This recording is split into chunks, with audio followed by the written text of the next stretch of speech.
మనిషి చాలా చక్కగా ఏర్పరచుకున్నటువంటి కులం, చాలా జాగ్రత్తగా తయారు చేసుకున్నటువంటి మతం, చాలా పొదుపుతో సంపాదించుకునేటటువంటి ధనం, ఇలాంటి అనేక భావజాలాలు మనిషి పైన ఏలుతున్నాయి. ఈ భావజాలాల నుంచి విడిపించటం, మనిషిని మనిషితోనూ మనిషిని దేవునితోనూ కలపటం. ఈ క్రైస్తవ లోకంలో ఎంతమంది ఈరోజు విగ్రహారాధనలో ఉన్నారో చెబితే మీకు అసలు అర్థం కాదు. విగ్రహారాధన అని అంటే వెళ్ళి రాయి ముందో రప్ప ముందో తలంచటం కాదు, అది బొమ్మలు.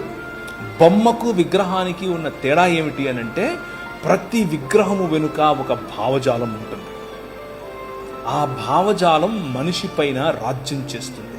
కానీ మనిషే దేవుడు ప్రాణప్రతిష్ఠ చేసినటువంటి ఆయన ప్రతిబింబం అనే భావజాలం నుంచి మనం వస్తున్నాం.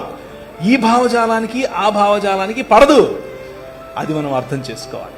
అలా అర్థం చేసుకోకపోతే మెల్లిమెల్లిగా మనకు తెలియకనే ఈ లోక మర్యాదలోనికి జారిపోతాం.